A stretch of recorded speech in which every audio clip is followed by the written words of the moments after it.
Évidemment, les connaisseurs auront reconnu une musique de Dorothée, bien évidemment, mais remixée. Remixée par la personne qui est citée en bas à droite du générique. Voilà, Donjons et Dragons, la grande aventure. Salut Diti, c'est exactement ça. Voilà. Bon, c'est un des génériques les plus simples de la chaîne. Il y a des génériques beaucoup plus travaillés. D'ailleurs, hein, si vous voulez avoir un coup d'œil sur ce qui se fait sur la chaîne, hein, il y a la chaîne YouTube. C'est gratuit, n'hésitez pas à vous abonner, ça soutient la chaîne. Je vais démarrer de ce pas. Le jeu en question, La forêt de la malédiction, qui est en train de démarrer. Alors, en fenêtré, oui. Voilà, nickel. Normalement, il devrait être... Voilà, il est capturé tout de suite, c'est super. Au secours! Oh putain!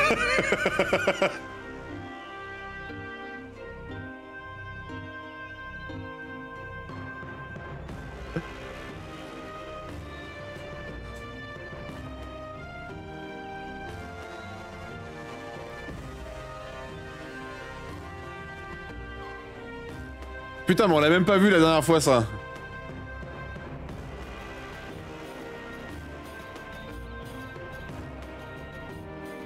C'est très fort, c'est très très fort, n'est-ce pas? Salut Mick!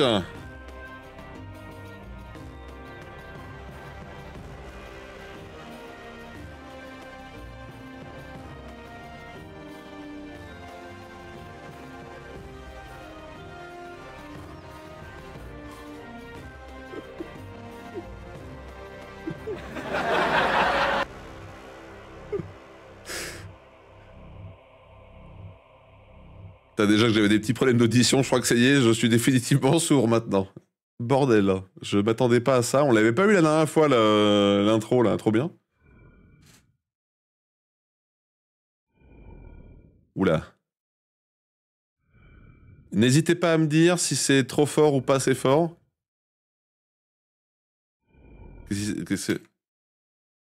Allô? Allô le jeu? Audition, fin, bref, voilà. C'est bloqué? Qu'est-ce qui se passe? Attendez, je redémarre le jeu. Je redémarre le jeu, j'ai pas compris ce qui s'est passé.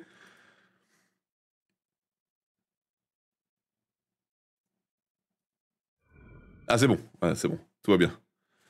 Petit bug de chargement. Ça va apparaître sur votre écran dans quelques secondes. Voilà, nickel, c'est bon. Vous me direz à n'importe quel moment si c'est trop fort. Hein. Attends, je baisse le volume avant. Il y a encore des portes. Non, non, il n'y a pas de porte, c'est la forêt. Ou en tout cas, très peu. Ah, c'est français. Alors, c'est pas français, mais... Alors... Jouer. La taille de la police, normalement, elle doit être suffisante, même si vous êtes sur smartphone ou tablette. Hein. La forêt de la malédiction est un livre-jeu, une aventure interactive où vous êtes le héros. Vous pouvez uniquement gagner en choisissant le bon chemin, trouvant de l'équipement, évitant les pièges et survivant au combat. Avant de vous lancer à l'aventure, vous déterminez vos forces et faiblesses pour découvrir à quel point vous êtes courageux, chanceux et plein de ressources. Vous devez utiliser les dés pour calculer votre habileté, endurance et chance. Sur ordinateur, ça compte? Ah bah, tout fonctionne, hein, tout fonctionne. Vous possédez une épée, une armure de cuir et un sac à dos contenant des provisions, nourriture et boissons pour le voyage. Vous vous êtes entraîné à l'épée et avec de nombreux exercices physiques pour améliorer votre endurance. Avant de commencer, choisissez un niveau de difficulté. Ce livre-jeu est prévu pour un niveau moyen ou difficile. Pour les nouveaux venus, nous vous conseillons de commencer par le mode lecture libre ou moyen. Attends, mais on est... Mode difficile. On n'avait pas pu sélectionner ça la dernière fois, non? Bah, on va se mettre en lecture libre. Hein. On va se mettre en lecture libre. Alors, je vous rappelle, évidemment, essayez le plus possible de faire les choix les plus sécures. Voilà, je sais que des fois, il y a des gens qui essayent de voter exprès des choix qui sont des mises en danger, donc essayez de jouer le jeu, premier degré, et de... Dites-vous qu'il faut à tout moment être le plus prudent possible. Votre endurance reflète votre constitution générale, votre volonté de survivre, votre détermination, votre courage. Plus votre endurance est haute, plus vous tiendrez longtemps. Votre endurance de départ est déterminée en lançant 2 dés et en y ajoutant 12. Votre endurance va varier tout au long de l'aventure, mais si elle tombe à 0, vous êtes mort. Si votre endurance tombe trop bas, pensez à manger des provisions. Donc là, attention, là c'est du hasard total.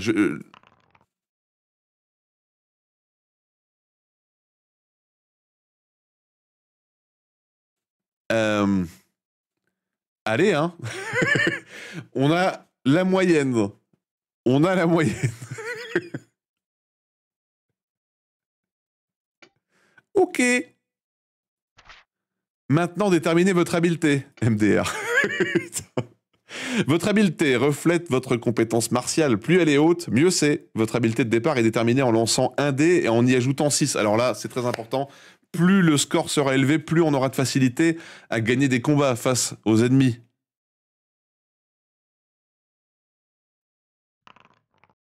Non, mais c'est une blague. C'est...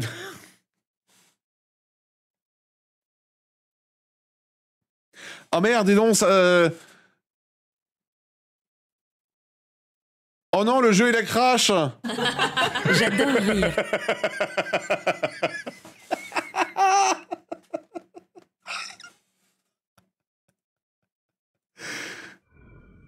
Le jeu a crash, putain, ça c'est con. Ça c'est vraiment con, on va devoir refaire les lancers. Non, non, attends. Attendez, ça a pas bien crash. Oh bah ça alors.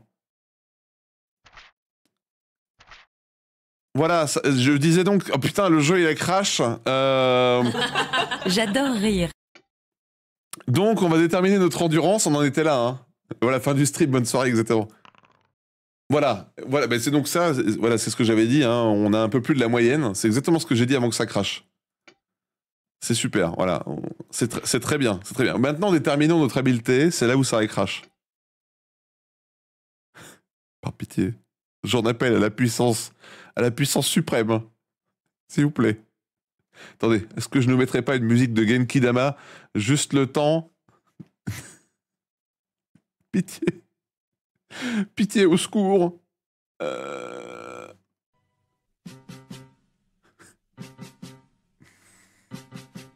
Allez, hein.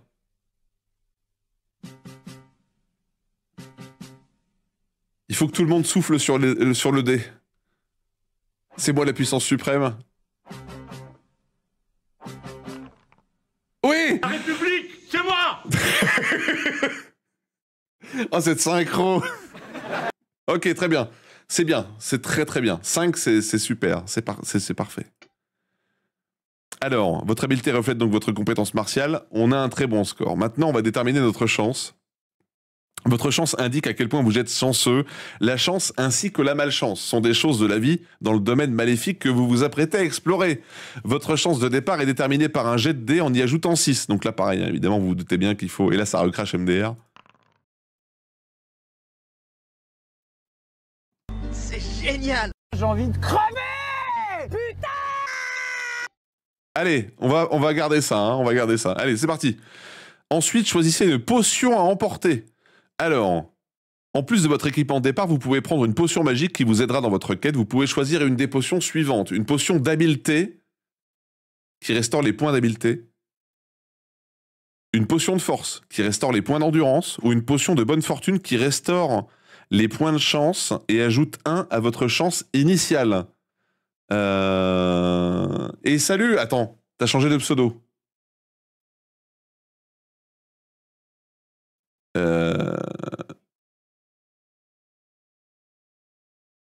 Attendez, oui, c'est bien, attendez. Est-ce que c'est mon cousin dans le chat? Est-ce que c'est bien ça? Je vous rappelle les amis, oui, c'est ça, ok, j'espère que tu vas bien. Coucou. Donc les amis, je vous rappelle que on a la possibilité d'avoir une potion qui éventuellement nous redonne nos points de chance et ajoute 1 à notre chance initiale. Mais c'est quand même vous qui allez voter. Je cherche pas à vous influencer, mais alors, quelle potion choisir? Sachant qu'ils nous disent, ces potions peuvent être prises à n'importe quel moment, sauf durant un combat. Chaque potion ne peut être utilisée qu'une seule fois. On On n'a pas plus d'infos. On n'a pas plus d'infos. Donc vous allez choisir potion d'habileté, potion de force ou potion de bonne fortune. Et au taquet. Allez, je vous laisse voter les amis, sachant que le truc qui nous fait défaut, c'est la chance, donc la bonne fortune. Après, la potion de force, ça nous soigne, en quelque sorte. La potion d'habileté, c'est si jamais on a des malus qui nous baissent notre force, donc notre capacité à combattre. Voilà. Une fois ces informations de... Bon, je pense qu'on est... C'est bien, je vois que tout le monde est cohérent dans le chat, à part évidemment Imhotep, dont je possède l'adresse IP et l'adresse postale, et donc je viendrai le hanter pendant cette semaine d'Halloween, puisqu'il a voté un. Mais bon, après, faites ce que vous voulez. Hein. C'est pas moi. Salut Velma, comment vas-tu? Si vous voulez, je peux vous donner tout. J'ai son numéro de télé, j'ai tout. T'as pas du tout influencé, mais c'est trop aussi. Bon, ça va, ça va. Et donc pour les votes, hein, ceux qui viennent d'arriver, n'oubliez pas, vous avez juste à écrire 1, 2 ou 3 directement dans le chat. Et ça va très bien, Velma, merci. Visiblement, vous êtes 90% à choisir, 90,4% à choisir la potion de bonne fortune, donc let's go. On va partir là-dessus. Donc, potion de bonne fortune. Oui. Et on a commencé. Let's go. Alors, vous êtes un aventurier, un condottière, infatigable, vagabondant aux frontières du royaume, dans les provinces du Septentrion. La vie morne et paisible des villageois vous répugne, et l'on vous a toujours vu courir sans repos les plaines et les bois, en quête de richesse et de péril. Malgré les longues errances et les rigueurs de la vie à la belle étoile, votre destinée, toujours imprévisible, vous satisfait pleinement. Vous n'avez peur de rien en ce bas monde, car vous êtes un bretteur chevronné, toujours prompt à transpercer de votre fidèle épée quiconque, homme ou bête, se met en travers de votre route. Depuis 10 jours que vous êtes entré dans les provinces du Nord, vous n'avez rencontré âme qui vive, ce qui d'ailleurs ne vous chagrine nullement. Votre seule compagnie, en effet, vous suffit amplement, et vous n'êtes pas fâché de passer quelques journées au soleil à chasser, à manger et à dormir. Le soir est tombé, et vous venez d'achever un repas de lièvre sauvage, rôti à la broche sur un feu de camp, putain j'ai faim. Repu et content, vous vous allongez sous une couverture en peau de mouton, en vous promettant une longue et bonne nuit de sommeil. La lune est pleine et sa lueur se reflète sur la lame de votre épée plantée dans le sol auprès de vous. Cette épée que vous contemplez un instant en vous demandant combien de temps il s'écoulera encore avant que vous ayez à essuyer de son tranchant le sang de quelques créatures abjectes. Et salut Archibald, comment vas-tu? Car c'est une étrange contrée que vous avez entrepris de parcourir. On y retrouve des êtres singuliers, bien propres à inspirer l'effroi, des elfes, des trolls et même des dragons. J'aime bien la manière dont ils viennent caser les elfes dans la même catégorie que les trolls et les dragons. C'est sans doute écrit par un nain. Tandis que les dernières flammes de votre feu de camp s'éteignent lentement, vous vous laissez gagner par le sommeil et des visions de trolls à la face verdâtre et grimaçante vous traversent l'esprit. Mais soudain, dans un bosquet proche, vous percevez le bruit d'une branche morte craquant sous un pas malhabile. Vous vous levez d'un bond, empoignant votre épée que vous arrachez du sol, et vous restez là sans bouger, tous les sens en alerte, prêts à vous ruer sur un adversaire encore invisible.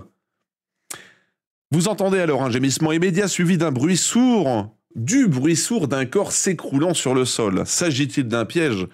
Vous vous approchez prudemment du bosquet d'où le bruit est venu, vous écartez quelques branches, puis vous regardez à terre et vous apercevez un petit bonhomme, vieux, à la barbe en broussailles, le visage tordu par la douleur. Vous vous agenouillez auprès de lui pour ôter le casque de fer qui protège son crâne dégarni, et vous remarquez alors 2 flèches d'arbalète plantées dans son estomac. Attendez, je baisse un peu la musique.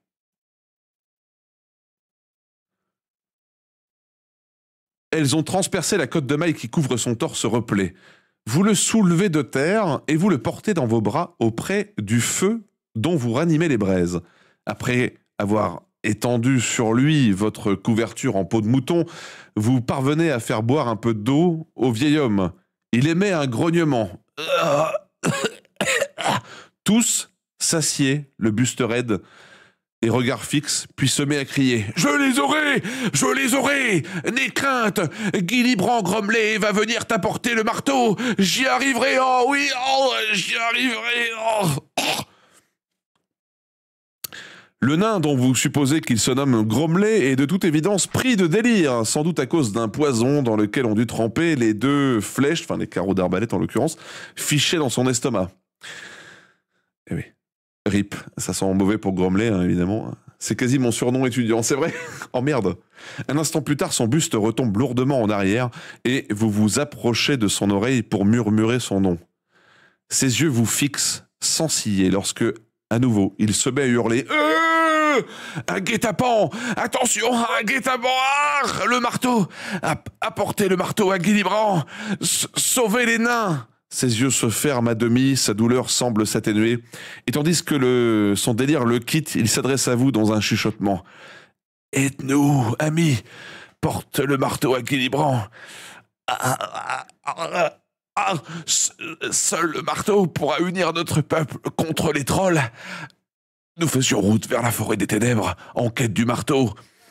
Le petit peuple nous a tendu en embuscade. Les autres ont été tués. » Transformer quelqu'un en pirate, merci. Merci, Canary, pour le sub offert à guet-apens. Putain, l'orthographe.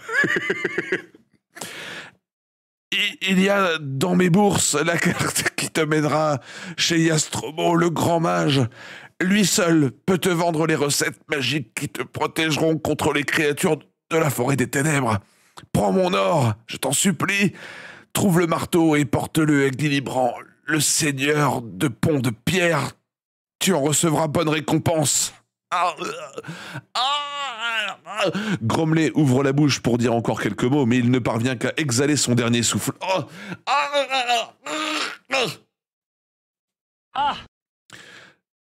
Vous vous asseyez alors devant son cadavre en repensant à ses paroles. Qui est Guy Librand? Qui est Yastromo? Que signifie toute cette histoire de marteau et de nain? Vous vous approchez du corps de Grommelé et vous prenez la bourse attachée à sa ceinture. À l'intérieur, vous trouvez 30 pièces d'or et une carte. Attrape mes bourses, jeune homme. Tu sais qu'un nain va mourir quand il te lègue son or. Oui, c'est vrai que c'est peu probable qu'un nain vous donne de l'or comme ça, hein, clairement. En faisant sonner les pièces au creux de votre main, vous pensez à la récompense qui vous attend peut-être pour le simple fait de rapporter un marteau à un peuple de nains. Et vous décidez, soudain, que vous irez bel et bien chercher ce marteau dans la forêt des ténèbres, car votre dernière bonne bataille remonte déjà à quelques semaines. Donc voilà la carte qu'il avait sur lui. Voilà, très bien. Or, vous aimez l'aventure, surtout si on vous promet une belle somme d'argent à l'arrivée. Mais que vous ayez pris, que vous avez pris... Attendez, maintenant que vous avez pris votre décision, vous retournez vous coucher après avoir récupéré votre couverture sur le cadavre de l'infortuné Grommelé. Et comme je l'avais dit la dernière fois, on va se coucher avec une couverture qui doit être du coup imbibée du sang d'un nain crasseux. Au matin, vous enterrez le vieux nain et vous ramassez vos affaires. Ensuite, vous étudiez la carte, puis vous vous orientez en observant la position du soleil. Alors vous vous mettez en marche en direction du sud, en sifflant joyeusement, et très curieux de rencontrer ce fameux Yastromo, pour voir ce qu'il a d'intéressant à proposer. Maintenant, continuez. La question c'est combien d'or avait Grommelé? 30 pièces d'or. 30 pièces d'or. Alors attention, l'aventure commence maintenant, et c'est donc à partir de maintenant qu'il va y avoir plusieurs choix que vous allez devoir prendre. Votre marche jusqu'à la maison de Yastromo vous prend un peu plus d'une demi-journée. Et lorsque vous arrivez à la tour de pierre, où il a élu domicile, vous êtes couvert de poussière et vous avez grand faim. La tour du mage est difficile à trouver car elle est bâtie en retrait à une 50aine de mètres du chemin, en lisière de la forêt. Voici à quoi ressemble la tour, qui a l'air, ma foi, fort accueillante au demeurant.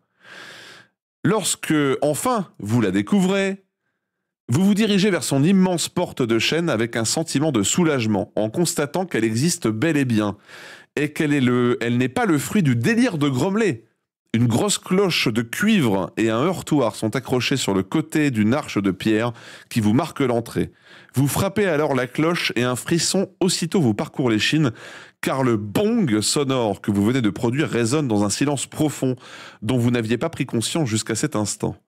On n'entend en effet ni chant d'oiseaux ni cris d'animaux. Vous attendez à la porte avec une certaine inquiétude. Et vous entendez bientôt des bruits de pas qui descendent lentement un escalier à l'intérieur de la tour. Un petit panneau glisse alors dans le bois de la porte, révélant une étroite ouverture en forme de fente, à travers laquelle une paire d'yeux, soudainement apparus, vous examine attentivement. « Eh bien, qui êtes-vous » demande une voix rogue.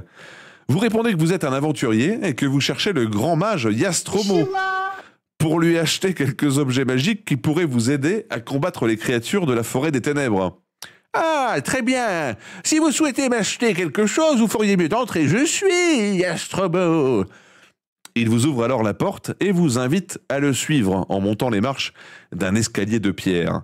Qu'allez-vous faire ? Le suivre en haut des marches ou tirer votre épée et l'attaquer ? Alors, premier vote, même si bon, on le bute.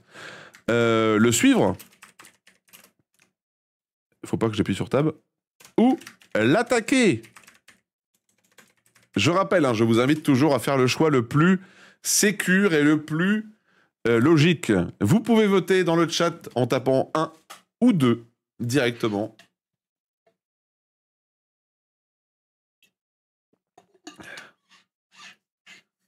C'est un des enfants de Monsieur Souris.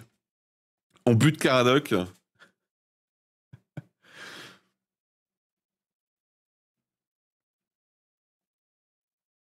Et du coup, comme je vous le disais, j'en ai déjà parlé quelques fois, mais Archibald ici présent est en train du coup de créer un livre dont vous êtes le héros custom avec le lore de la chaîne. Ça va être une dinguerie absolue. Bon, visiblement, vous êtes quand même une majorité à être plutôt safe dans vos actions. C'est très bien. Donc, vous décidez de le suivre. Il est vieux, si ça se trouve, il claque dans 2 jours. Alors, le suivre en haut des marches. Vous suivez le vieil homme vêtu d'une longue robe en haillons. Il souffle et halète en montant l'escalier en colimaçon qui mène à une grande pièce au sommet de la tour.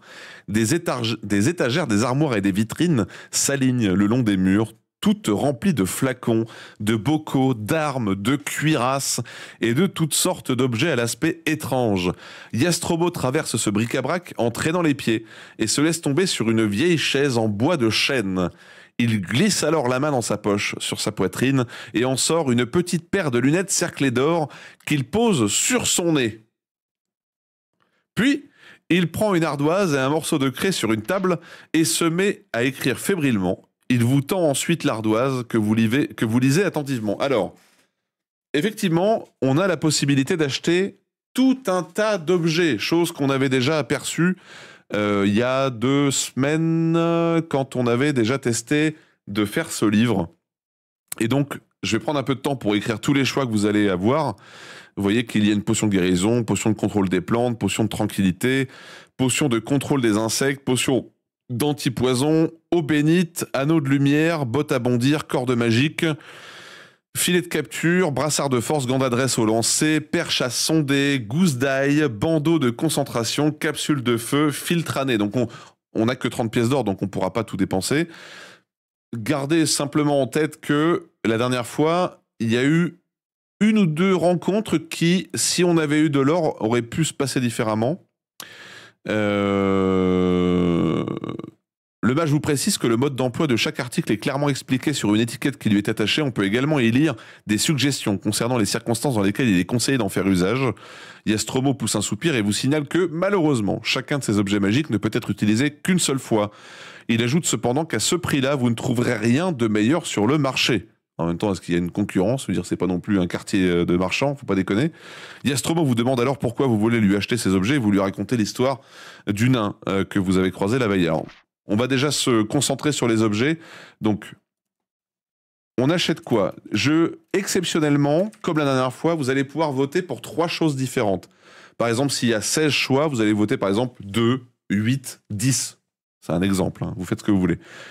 Donc en plusieurs fois dans le chat. Donc on achète quoi ? Premier choix, potion de guérison qui, comme son nom l'indique, doit nous soigner. Potion de contrôle des plantes. Potion de tranquillité. Potion...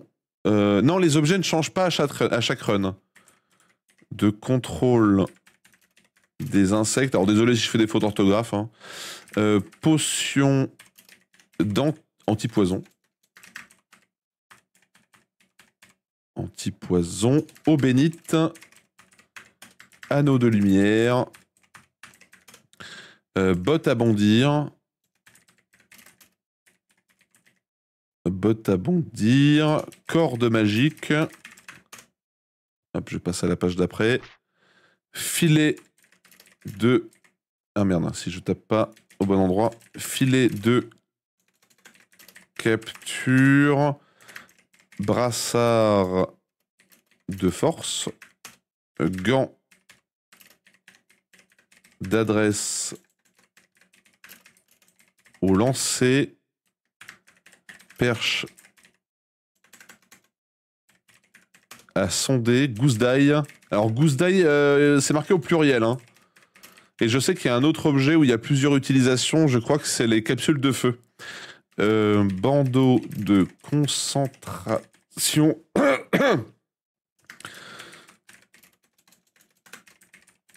Capsule de feu. Filtre à nez. Ok, donc il y a combien? Il y a 17 choix possibles. Et donc, je vais régler... Les utilisateurs peuvent voter pour 3 options. Voilà. Donc, vous pouvez voter pour 3 options. Et effectivement, je suis obligé de mettre... de faire une toute petite modif. Ok. Donc, vous pourrez voter, par exemple, vous tapez 2, puis dans un autre message, vous tapez 6, puis dans un autre message, vous tapez 17. Bref.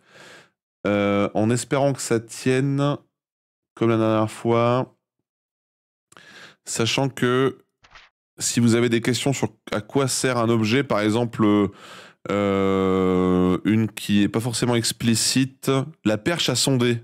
Je pense qu'il faut appuyer là pour avoir le... Trouve de l'eau dans les endroits secs. Ok, je regarde seulement. Le gant d'adresse au lancer. Permet de lancer avec précision. Filet de capture. Bon, ça c'est pour voilà, capturer n'importe quelle proie. Bandeau de concentration. Permet de se concentrer malgré les distractions. Capsule de feu explose et brûle au contact une fois jeté. Filtre à nez. Bloque les odeurs. Voilà. Et après le reste, c'est quand même relativement explicite sur l'utilité. Et salut le vieux carton, comment vas-tu?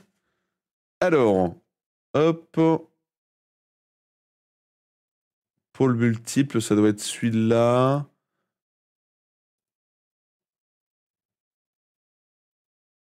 Je vais l'agrandir exceptionnellement. Hauteur, on va mettre 1000. Alors, je vais lancer le vote. Si ça ne tient pas, je le décale vers le haut. Ne vous inquiétez pas. Voilà, je le décale vers le haut. Voilà, il faut que je dézoome un peu comme ça et que je l'agrandisse encore un peu. C'est un peu particulier parce qu'on a rarement autant de votes. Voilà, vous avez tout. J'espère que c'est lisible. Voilà, je vous le mets là. Potion de tranquillité, ça nous dit... Attendez, j'ai un truc qui est apparu au milieu de l'écran. Voilà. Calme n'importe quelle situation difficile. Voilà. Donc je prendrai tout ce qui arrivera en tête. Hein. Contrôle des plantes, bah, ça sert à permettre de contrôler les plantes par l'esprit. Tout simplement. Voilà, si vous avez des questions, hein, je clique dessus, vous me dites... C'est pas un problème. Alors, c'est encore une fois, c'est exceptionnel qu'on ait des votes avec autant de possibilités. Et n'oubliez pas que vous avez 3 votes chacun. Potion de guérison, ça peut peut-être être important pour se soigner à un moment.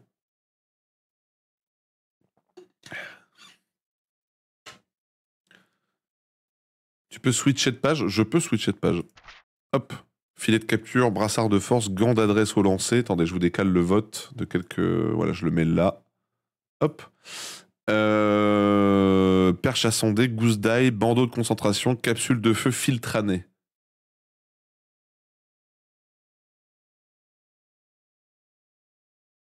Je vois au niveau des votes que pour l'instant, il n'y a aucun vote sur l'anneau de lumière et l'eau bénite, ainsi que sur la perche à sonder. De toute façon, je vous laisse un petit peu de temps pour voter, hein, parce que là, il faut qu'on soit sûr de ce que vous prenez.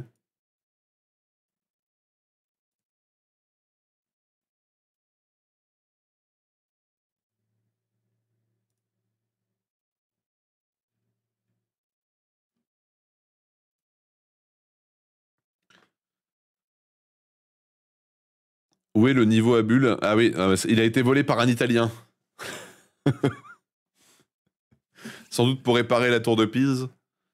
Eh oui, évidemment.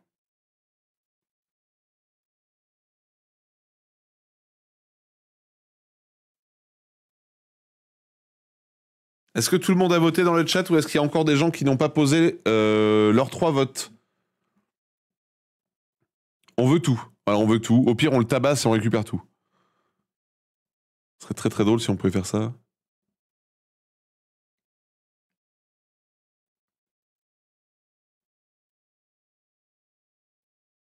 Ok, je vois qu'il y a encore des gens qui votent.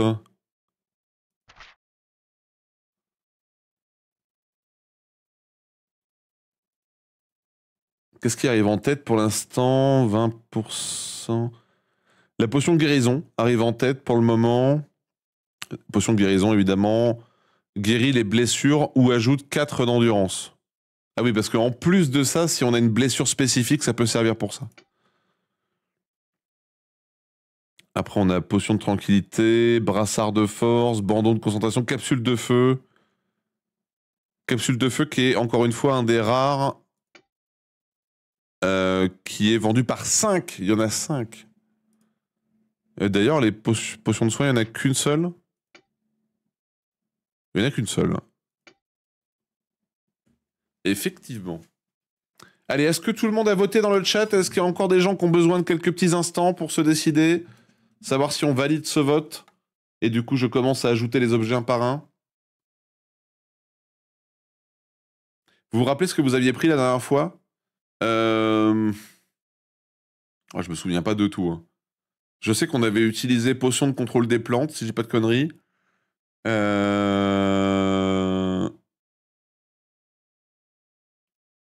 J'avoue, je me souviens plus trop. Pour les dessins Halloween, on les poste dans quel canal? Tu m'envoies ton dessin en MP Discord de Dragibus. Comme ça, moi, je le reposterai plus tard et ça conservera l'anonymat de la personne qui l'a dessiné. Pour que personne ne soit, de près ou de loin, influencé par un quelconque... tu vois.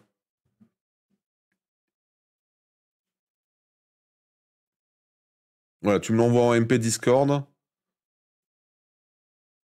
Je sais plus si mes MP sont bloqués, je crois pas. Ou au pire, vous m'envoyez une demande d'amis, hein, je l'accepterai tout de suite, il n'y a aucun problème. Allez, attention, je bloque dans quelques petites secondes. Et il est quelle heure là? Il est 43.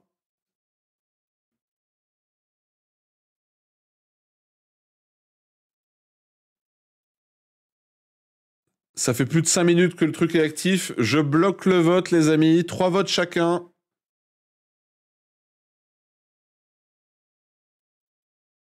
C'est parti. Et du coup, ce que je vais faire, c'est que je vais maintenant... Donc c'est la potion de guérison qui arrive en tête. Donc on va déjà acheter la potion de guérison. Voilà. L'objet qui arrive en second, pour lequel vous avez le plus voté, c'est la potion de tranquillité, qui nous dit calme n'importe quelle situation difficile. Ensuite, je crois à égalité, nous avons le brassard de force et la capsule de feu. Alors, brassard de force. Capsule de feu. Ok. Donc ça, c'était 12% 4. Ensuite, 6% 7, 6% 7. Alors, à 6% 7, on a la potion d'antipoison et les bottes à bondir. Alors, antipoison et les bottes à bondir. Je vais vous dire à combien il nous reste d'or pour l'instant. Il nous reste 14 pièces d'or. Je pense qu'on peut se permettre d'en dépenser peut-être au moins encore un objet et après, je vous ferai choisir. Donc 6% 7. Après, on a du 4% 5. En 4% 5, on a potion de contrôle des plantes et corde magique. Corde magique. Corde magique. Potion de contrôle des plantes. Alors, il nous reste, les amis, 9 pièces d'or.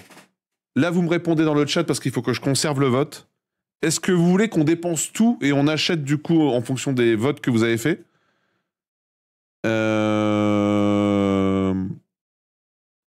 Ou Ou est-ce qu'on garde ces 9 pièces d'or? J'ai oublié de prendre le bandeau de concentration? Attends. J'ai oublié de prendre le bandeau de concentration? Qu'est-ce que c'est cette histoire? Qu'est-ce que j'ai pris à la place?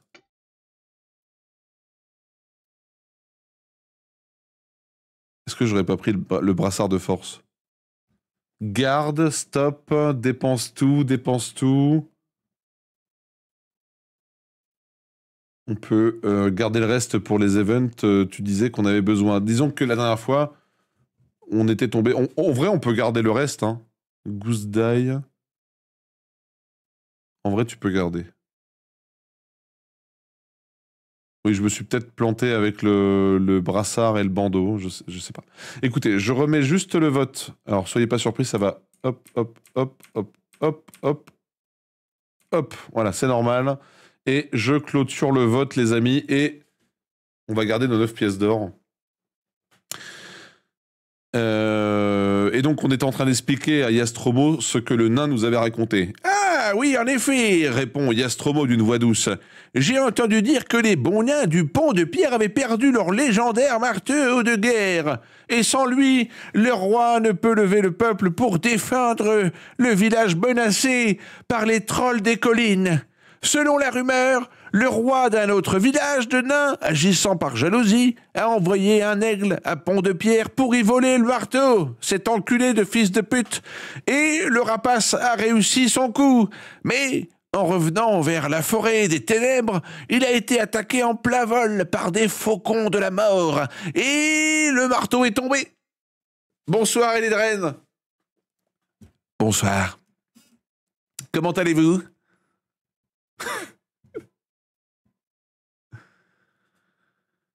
D'après ce que l'on sait, 2 gobelins l'ont trouvé et n'ont pas réussi à se mettre d'accord pour savoir qui allait le garder. Ils se sont battus pendant des heures à ce sujet, mais comme chacun des deux ne parvenait à vaincre l'autre, ils ont fini par abandonner. C'est alors qu'ils ont découvert qu'on pouvait dévisser la tête du marteau de son manche. Et la dispute a été aussitôt réglée. L'un des gobelins a gardé la tête du marteau et l'autre le manche. Aïe, aïe, aïe. Puis, ils sont repartis chacun de leur côté, tout heureux d'emporter leur trésor. Qui sait s'ils ont conservé leur trouvaille? Nul ne peut l'affirmer. Écoute, moi ça va, Elédren, mais force à toi si t'es malade. Et j'ai bien peur que vos recherches soient rendues plus difficiles encore. Tout ce que je peux vous dire, c'est que la tête est en bronze et le manche en ébène poli. Sachez aussi que la lettre G est gravée à la fois sur la tête et sur le manche. Mais, croyez-moi, votre tâche n'est guère aisée. Enfin, bonne chance, malgré tout. Vous remerciez Yastromo et vous quittez la pièce en redescendant l'escalier en colimaçon. Rendez-vous au 177. Et c'est maintenant que l'aventure commence officiellement, les amis. Dehors, à la lumière du plein jour, vous remarquez à nouveau ce silence mortel. Un étroit sentier mène vers le nord, s'éloignant des hautes herbes qui entourent la maison de Yastromo pour s'enfoncer dans la végétation touffue de la forêt des ténèbres. Vous avez à peine fait quelques pas que vous vous retrouvez cerné par l'obscurité de cette forêt inextricable. Des pierres et des racines noueuses semblent se cacher dans l'ombre, et vous pourriez presque croire qu'elles cherchent à vous faire trébucher. La lumière du soleil s'efface bientôt complètement, et l'atmosphère devient humide et déplaisante. Vous avancez de plus en plus profondément dans les ténèbres, et le chemin finit par se diviser en 2 autres sentiers de part et d'autre d'un grand et vieil arbre. Alors, il n'y a pas besoin de faire une carte d'E.T. parce que nous l'avons et elle s'actualisera en direct d'ailleurs, les amis. Alors, tout ce que je peux vous dire, c'est que la dernière fois qu'on a fait ce livre, on est mort à la lisière de la forêt, on avait fait toute cette zone-là de la forêt et on était remonté comme ça, je crois. Il me semble qu'on avait fait surtout la partie est. Si les gens qui étaient présents peuvent me confirmer, mais on avait surtout fait ça, là, un peu au milieu, et on était remonté comme ça, là. On était remonté comme ça. Et effectivement, dans l'ancien bouquin, il n'y a pas la map, et du coup, il conseillait de faire soi-même une map. Donc, je vais vous faire voter. Quelle direction prendre? Ouest ou est. Et donc je vous rappelle qu'on était parti à l'est et qu'on n'avait pas trouvé de pièce de marteau. Donc c'est parti, vous pouvez voter dans le chat. Direction ouest, direction est. J'éviterai évidemment de vous influencer plus à l'avenir, mais ça me paraissait important de vous donner ces informations selon lesquelles on n'avait rien trouvé de particulier. Attendez, je vais enlever le message épinglé en haut du chat. Que ce soit plus agréable pour tout le monde. Je te vois, Imhotep. Je te vois, Gwambou. C'est du propre, hein.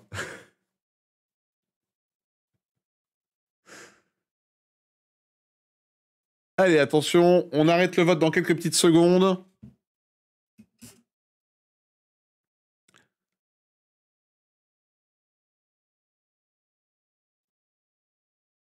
Et vous avez du coup choisi à presque 65% d'aller en direction de l'ouest.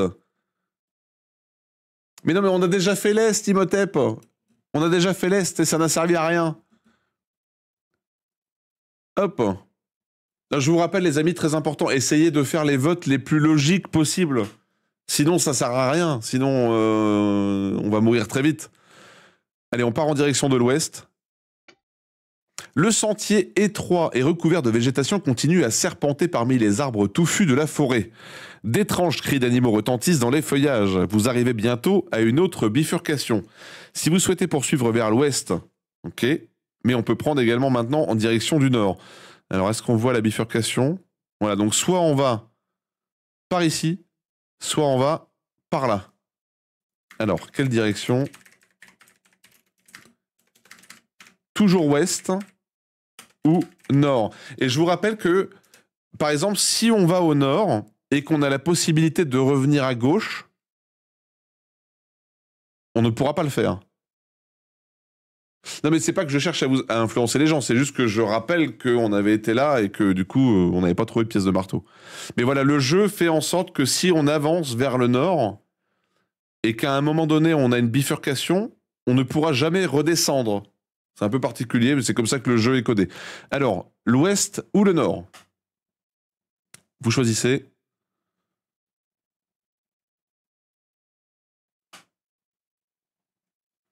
Ce qui est un peu con, parce que c'est vrai qu'en soi, qu'est-ce qui nous empêche de retourner sur nos pas, en fait? Qu'est-ce qui...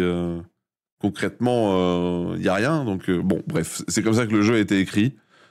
J'imagine pour inciter les gens à le refaire plusieurs fois. D'ailleurs, les prochains livres dont vous êtes le héros qu'on fera, ça sera des versions physiques. Hein. J'en ai 4 en version papier, sans compter celui d'Archibald.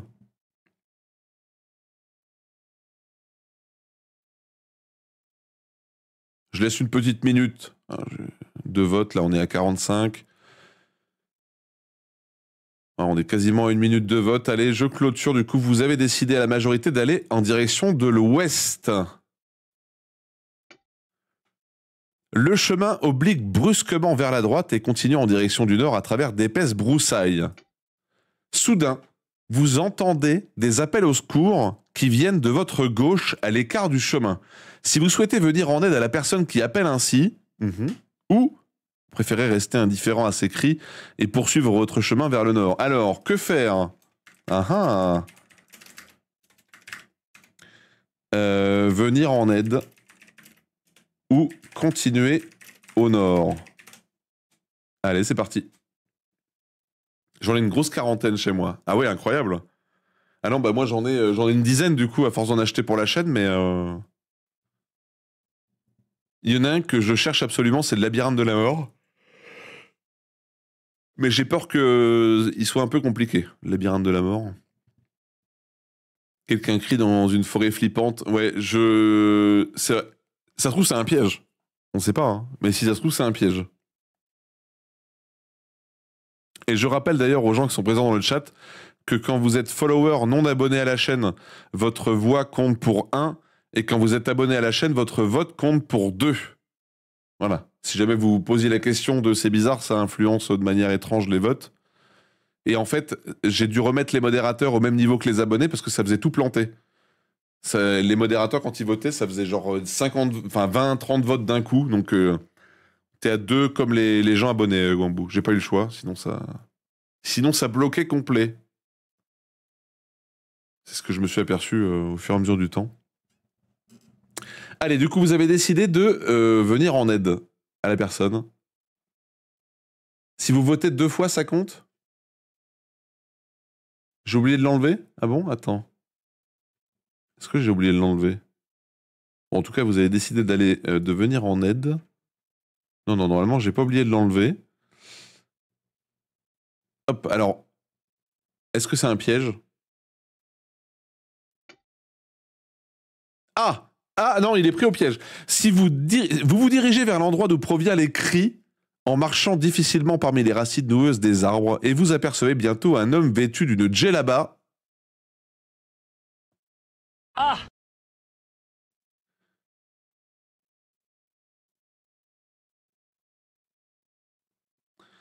Un homme vêtu d'une djellaba de couleur foncée, le pied emprisonné dans un piège à loup tout rouillé. L'homme a le visage masqué par un pan de son vêtement et l'on ne peut voir que ses yeux sombres. Il n'a pas l'air commode, hein? Sarrasin. Ça doit faire mal en tout cas, un piège à loup comme ça, là.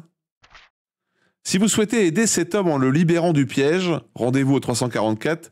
Si vous préférez le laisser là, sans lui apporter le moindre secours, et retourner sur le chemin en repartant vers le nord, alors, est-ce qu'on est une crevure ou pas?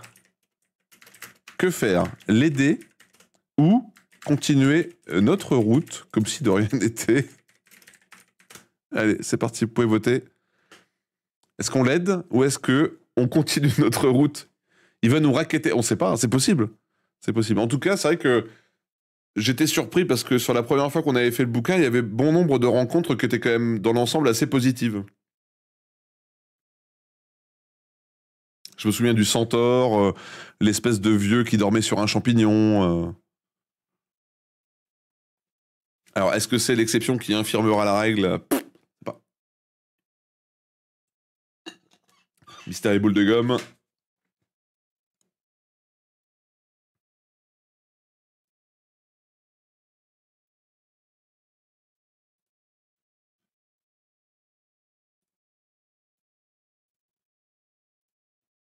Hop, j'en profite pour désactiver quelques récompenses de points de chaîne. Voilà, nickel. On n'aide pas les étrangers, voyons. Ah bah, en tout cas, je sens que vous êtes divisés, mais je vais devoir clôturer le vote et on est à 56% des votants, 54% des votants préférant l'aider, et du coup, on va partir là-dessus. Je me suis trop fait voler mon goûter pour pas me méfier des mecs coincés dans les pièges à loups. Du coup, on va l'aider, puisque vous avez décidé à une petite majorité de l'aider. Très bien. Vous glissez la lame de votre épée entre les mâchoires du piège et vous vous en servez pour faire levier. L'étranger vêtu de la djellaba vous aide en tirant de toutes ses forces et le piège finit par s'ouvrir. L'homme se confond en remerciements et vous raconte qu'il parcourt cette forêt à la recherche de son frère depuis longtemps disparu. Et donc il soupçonne qu'il s'est retiré quelque part en ces lieux pour y mener une vie d'ermite. On a bien fait. Vous vous frayez tous les deux un chemin parmi les racines enchevêtrées pour rejoindre le sentier, puis vous demandez à l'étranger s'il veut vous accompagner en direction du nord. Mais il décline poliment votre invitation en déclarant que son frère, selon lui, a plutôt dû s'établir au sud. Vous vous serrez donc la main et vous prenez congé. Ok. Je vous montre la carte. Il s'est rien passé. Il s'est rien passé. Très bien. Vous repensez à cet étranger et vous éprouvez en même temps un sentiment de malaise. Quelque chose dans ses manières a éveillé votre méfiance. Ah, j'ai peut-être parlé trop vite. Vous vous arrêtez un instant pour vérifier le contenu de votre sac à dos. Au secours!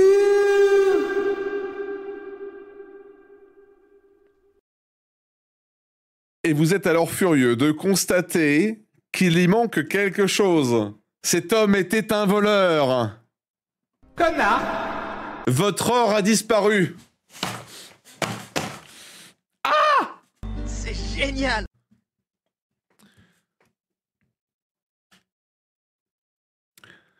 Vous vous demandez si vous ne feriez pas mieux de courir après votre voleur, mais vous vous doutez qu'il n'est certainement pas parti dans la direction où il prétendait aller. Il ne vous reste donc plus qu'à le maudire et à poursuivre votre chemin vers le nord. Ok. Voilà. Du coup, maintenant, le jeu nous fait bien comprendre qu'on doit se méfier des hommes en djellaba. Ah. C'est pas moi qui le dis, c'est le jeu. Hein.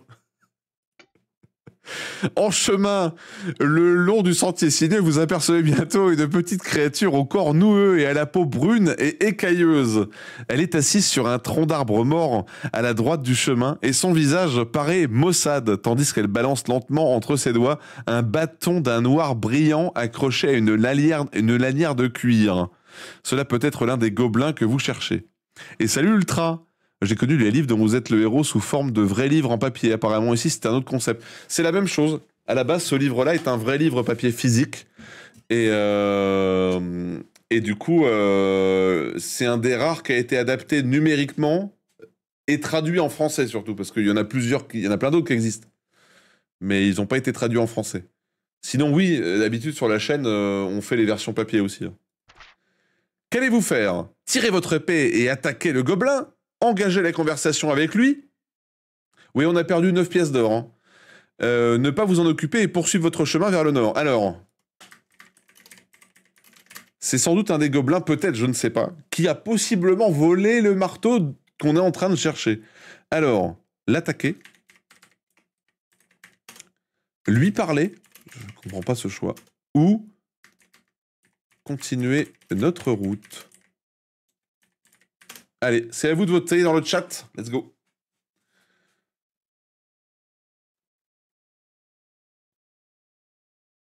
Putain, on s'est fait empapaouter, quoi.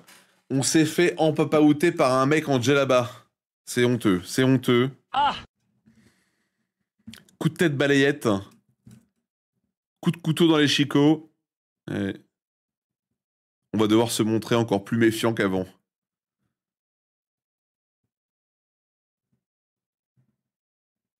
Je suis curieux de savoir ce que la discussion avec le gobelin peut donner. C'est, bonjour, cher ami. Comment vous portez... Et là, on se prend un coup de poignard. En tout cas, vous êtes une majorité à vouloir lui parler. Très bien. Il va falloir que je fasse la voix du gobelin. Je suis prêt à assumer ce rôle. Allez, c'est parti. Du coup, vous, 60%, vous avez voté 2. 55%. Petite nuance. Let's go. Lui parler, donc. Engager la conversation.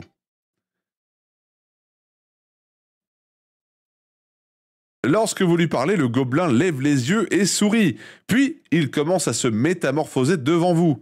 Sa taille augmente et il prend une teinte verte. Une longue queue épineuse lui pousse dans le dos. Ses bras s'épaississent et des griffes pointues apparaissent au bout de ses doigts. Son visage se déforme et prend une apparence reptilienne, avec des yeux rouges et une large bouche plantée de dizaines de dents tranchantes comme des rasoirs. Ah oui. Ah oui.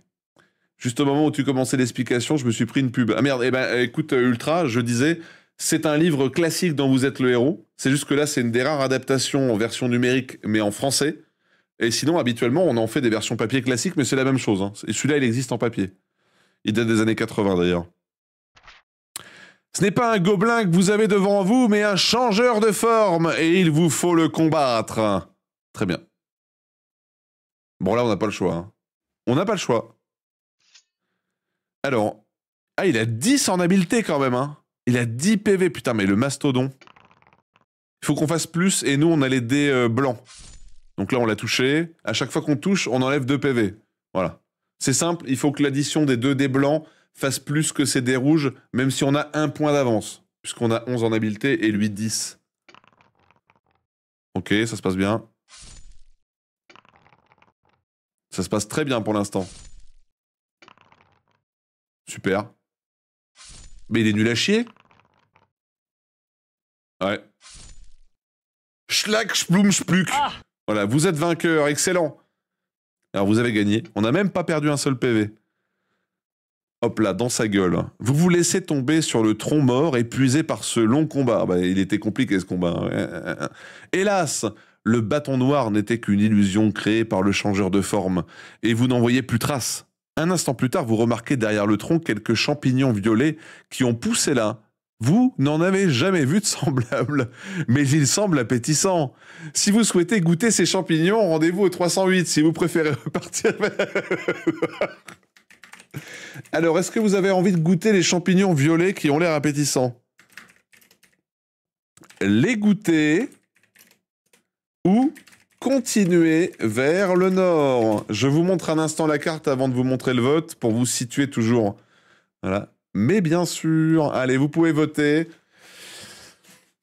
Donc là, de toute façon, c'est soit on goûte le champignon, soit on continue au nord. Il n'y a pas 36 solutions, il n'y a pas 36 possibilités. Faut goûter avant de dire j'aime pas. C'est une question de politesse. Oui, on a de l'antipoison. Ouais. On a de l'antipoison.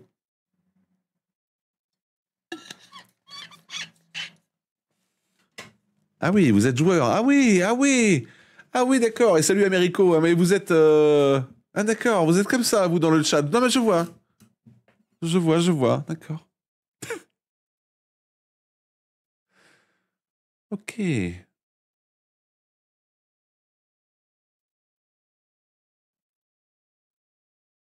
Je suis surpris. Ok, très bien, très bien. Vous êtes donc une écrasante majorité de 2 tiers contre 1 tiers environ à vouloir goûter les champignons violets qui ont l'air au demeurant appétissants. Très bien.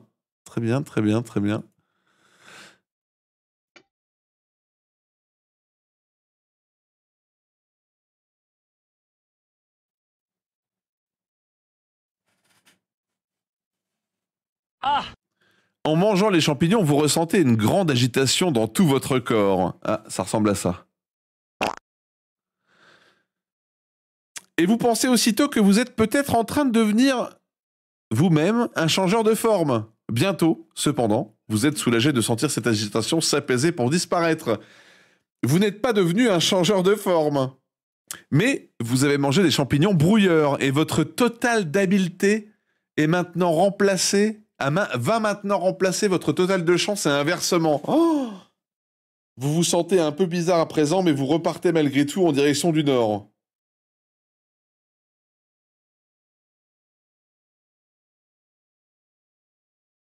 Attendez, ça ressemble à quoi sur l'affiche là?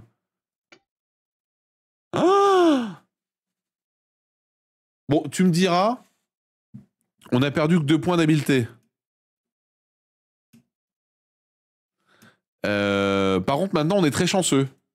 Contrairement à ce qui vient de se passer. Mais on n'a pas perdu de PV, cela dit aussi.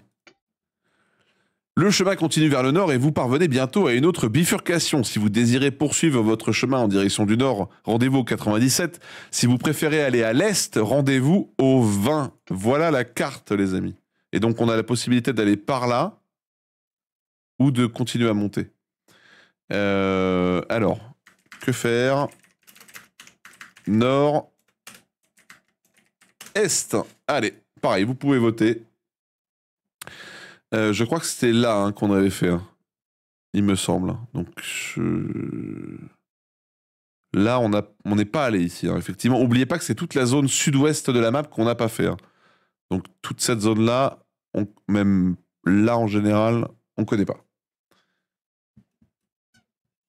Bon. À l'unanimité, écrasante. 100% des votants ont voté. Vous choisissez d'aller à l'est. Quand c'est écrasant comme ça, je clôture tout de suite, comme ça on perd pas de temps. Très bien. Et donc, vous allez partir en direction de l'est, les amis. Tandis que vous marchez vers l'est, vous passez devant un autre chemin orienté au sud. Celui qu'on aurait pu prendre tout à l'heure.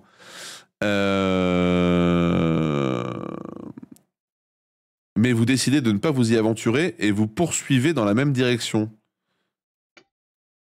Le chemin continue vers l'est pendant quelques temps, puis oblique soudain vers le nord en se rétrécissant légèrement. Les arbres semblent encore plus nombreux qu'à l'ordinaire et un frisson vous parcourt l'échine. Vous ressentez quelque chose d'anormal. Soudain, une branche d'arbre à votre droite jaillit d'un tronc et vous frappe. Putain, c'est des ents. Ils vont mettre des heures à parler. Quel enfer. Vous tombez sur le sol et vous perdez 1 point d'endurance. Alors, on a survécu, bien évidemment. Vous vous remettez sur pied en titubant et vous voyez alors qu'un des arbres s'est avancé sur le chemin et vous barre le passage. C'est un vieil arbre dont l'écorce est épaisse et fendillée. Vous distinguez au milieu de son tronc une paire d'yeux et une bouche et vous réalisez que vous venez d'être attaqué par un homme arbre. Vous avez à présent le choix entre prendre la fuite en retournant à toutes jambes jusqu'à la bifurcation, ou combattre l'homme arbre. Fuir, combattre. Oula. Allez, c'est parti. Alors, je sais pas si ça peut nous servir, mais dans notre inventaire, on a des fioles, des pousses... Capsule anti-poison. Capsule de feu. Ça se trouve, on peut lui foutre le feu, non? Peut-être. On lui balance une capsule de feu, là, il fera moins le malin, là, marbre. Hein. Moi, je te le dis. On va te le déraciner. J'ai du Roundup made in Monsanto. Bon, on a perdu juste un point d'endu, mais ça va. En vrai, on a un bon score d'endurance. Hein. Purification par le feu, voilà, exactement. Allez, là, pareil, on est sur une très grosse majorité de réponse 2. Donc, on va le combattre, les amis. Lance-flamme ou tronçonneuse. On va le grand remplacer. Combattre l'homme arbre. L'homme arbre avance lentement vers vous sur ses racines déployées. Si vous avez des capsules de feu, bah, on va... Voilà, de toute façon, on n'a pas... Voilà. Hop. Vous fouillez dans votre sac à dos et vous en retirez un petit sac qui contient les capsules. Il y en a 5 en tout, de couleur rouge brillante. Vous en prenez une et vous la lancez sur l'homme arbre qui avance vers vous. Elle atterrit devant lui puis explose en un nuage de fumée blanche. Un jet de feu jaillit alors du sol, obligeant l'homme arbre à reculer. Vous profitez de l'occasion pour lui jeter les autres capsules et des flammes bientôt s'élèvent tout autour de son tronc. Il ne vous reste plus qu'à passer en courant devant lui pendant qu'il est ainsi cerné. Attends, mais on a gâché toutes les capsules, là? Ah oui. Comment ça, les autres? Ah bah, visiblement, le jeu, il a dit, bah non, moi, tu balances tout. Bientôt, vous êtes parvenu à bonne distance du montre végétal et vous cessez de courir. Vous poursuivez ensuite votre chemin vers le nord en remarquant que la végétation s'éclaircit.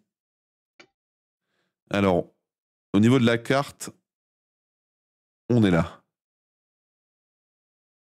La lumière du jour apparaît à travers les feuillages à mesure que la végétation devient moins dense. Et bientôt, vous quittez la forêt pour arriver devant une vaste plaine couverte de hautes herbes. Au-delà, le sol s'élève au pied de collines basses. Un autre chemin mène vers l'est. Vous pouvez poursuivre votre voyage en continuant vers le nord ou en allant vers l'est. Oui, c'est ça, il en a 5, il a tout jeté, le con. Alors, que faire? Donc, on va au nord ou à l'est. Je vous remets la carte. J'avoue que je sais plus trop à quel endroit on a bifurqué. Je pense que plus on ira vers le nord, plus on risque de retomber sur le fameux puits, là où il y avait des espèces de gremlins.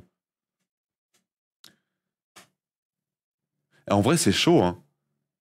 Super chaud de trouver les pièces du marteau.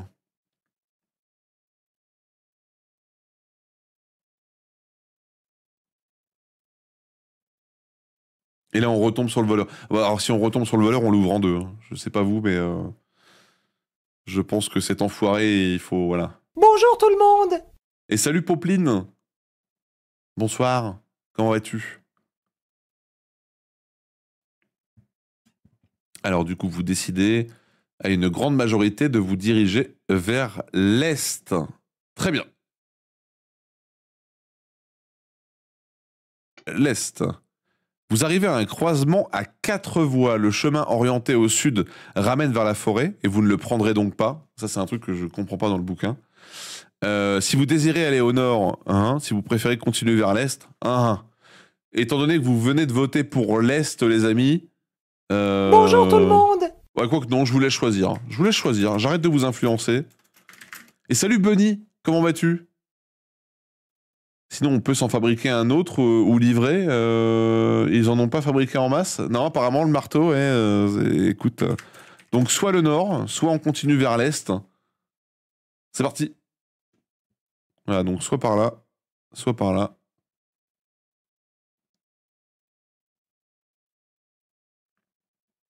Pour les gens qui viennent d'arriver, il vous suffit de taper 1 ou 2, enfin, ou 3 ou 4 quand il y a plusieurs choix. Mais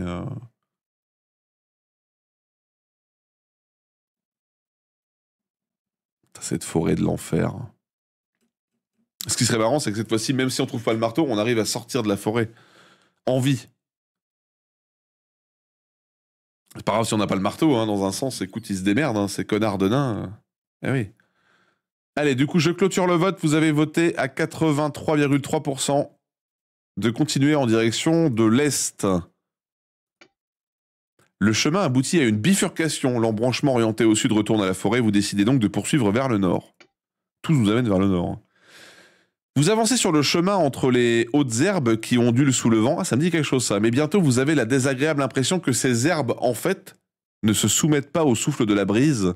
Il semble plutôt qu'elles soient douées de volonté et qu'elles puissent remuer à leur guise. Et soudain, un bouquet d'herbes se couche en travers du sentier et s'enroule autour de votre cheville. D'autres herbes font de même, essayant de vous saisir bras et jambes. Et ça, on l'avait eu, je crois, la dernière fois. Vous vous rendez compte alors que vous êtes cerné par de l'herbe d'embrouille, en train de m'embrouiller. Si vous possédez une potion de contrôle des plantes, c'est le cas, on l'utilise, donc... On a la potion, exactement. Avant que l'herbe d'embrouille ait eu le temps de vous faire tomber sur le sol, vous parvenez à attraper dans votre sac à dos la bouteille contenant la potion de contrôle des plantes et à avaler le liquide. Aussitôt, comme si elles avaient été brûlées par une flamme, l'herbe d'embrouille relâche son étreinte et s'écarte du chemin. Vous décidez alors de vous enfuir à toutes jambes tant que durent les effets de la potion. Ah oui, bah ok. Oui, donc là, effectivement... Là, on était tombé sur ce monsieur. Tandis que le chemin continue vers le nord, l'herbe est de moins en moins haute et le sol s'élève légèrement un peu plus loin. Vous entendez le bruit d'une eau courante et vous arrivez bientôt sur la berge d'une rivière au cours paisible. C'est là qu'on va regretter d'avoir perdu notre or. Il n'y a pas de pont pour la traverser, mais le chemin se prolonge de l'autre côté. Debout devant vous se tient un animal magnifique, moitié homme, moitié cheval, moitié homme, moitié... Une blancheur étincelante. Il porte en bandoulière un arc et un carquois, c'est un centaure. Eh oui. Voilà. Donc on était tombé sur lui la dernière fois. Qu'allez-vous faire? Engager la conversation avec lui, le contourner et traverser la rivière à pied, ou tirer votre épée? Alors, les gens qui étaient là la dernière fois, j'imagine que vous vous souvenez ce qui s'était passé. Donc, lui parler, le contourner, et traverser la rivière, ou l'attaquer. Hop, et c'est parti, vous pouvez voter. N'oubliez pas, hein, essayez de faire les choix les plus judicieux, les plus logiques. Le but, c'est de survivre le plus longtemps possible.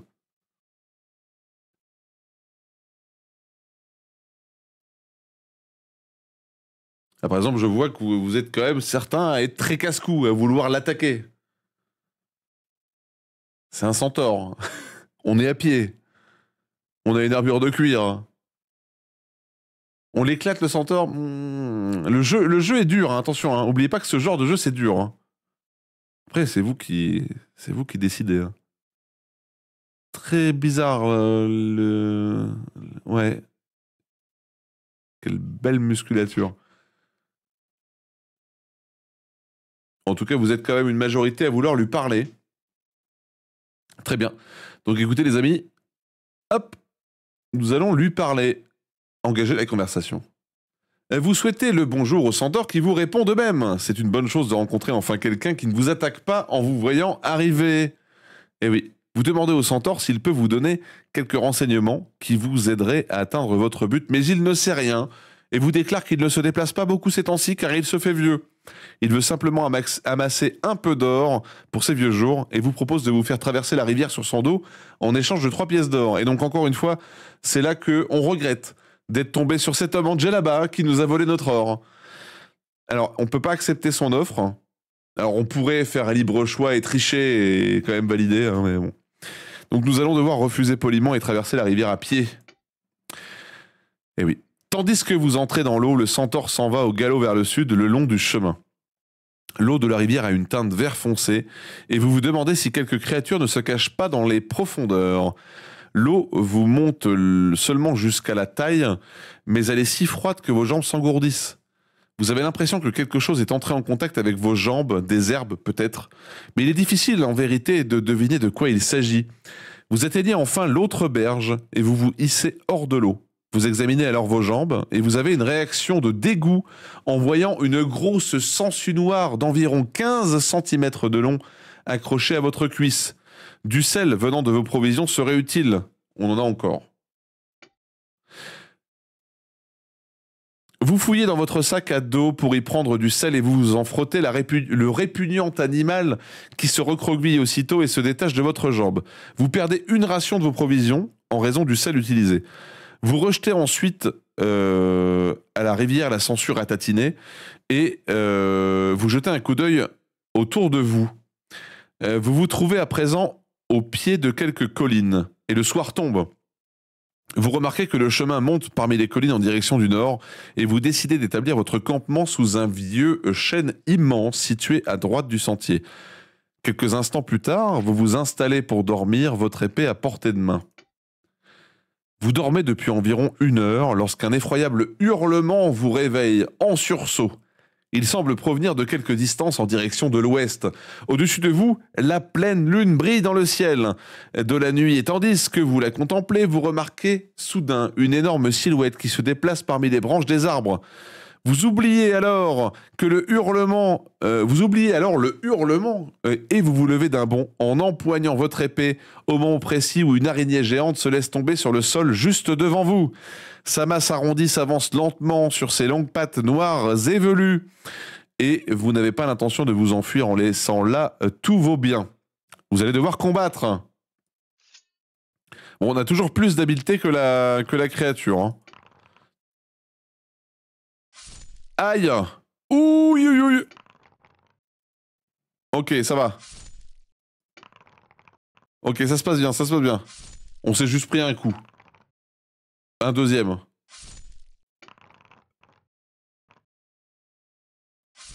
Ok. Un troisième. Ah non, on a fait la même chose. Ça passe, c'est bon. Voilà, vous êtes vainqueur, excellent. Vous contournez la masse bulbeuse de l'araignée géante et vous vous recouchez pour plonger dans un sommeil agité. Attends quoi? Vous contournez la masse bulbeuse? La traduction est un peu moldave. Au matin, vous vous réveillez de bonne heure et vous repartez vers le nord le long du chemin. Le sentier suit aussitôt une pente escarpée en montant dans les collines. Et lorsque vous arrivez au sommet, le soleil est brûlant. À quelque distance, vous apercevez le cercle verdoyant de la forêt des ténèbres. Derrière vous, la brume du matin s'étend sur les hautes herbes, mais devant, les rayons du soleil illuminent une vallée sans nuages. Tout est calme, et vous commencez à descendre le versant opposé de la colline.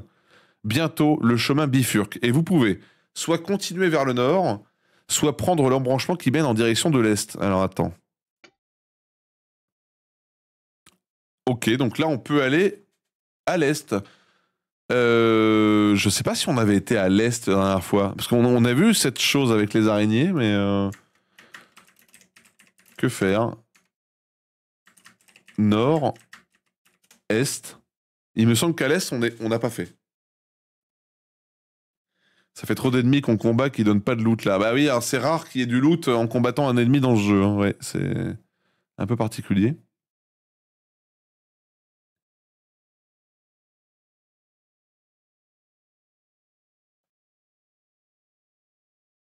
Bon, on a eu juste ces événements-là qu'on avait eu en commun la dernière fois.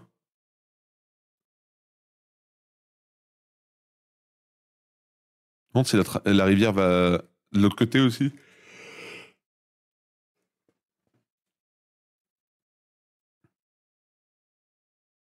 Oui, la poignée ou le marteau, enfin le manche ou je sais pas comment ça s'appelle, la masse du marteau, ça serait pas mal, ouais, j'avoue que ça serait très bien.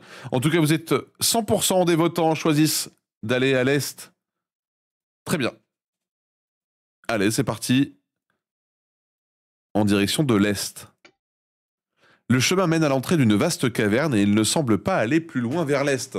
Si vous souhaitez entrer dans la caverne, ok, on peut faire demi-tour et prendre en direction du nord. Dans la mesure où vous avez décidé d'aller à l'est, on va pas faire demi-tour maintenant, les amis. Je pense que personne m'en voudra. On va rentrer dans la caverne, évidemment. Ouais, c'est sympa, hein, c'est très sympa. Mais je te dis, moi j'ai très très hâte de faire celui qu'Archibald est en train de préparer sur le lore de la chaîne. Je pense qu'il va être très très fun. Vous pénétrez dans la sombre caverne, votre épée à la main. L'atmosphère est froide et humide.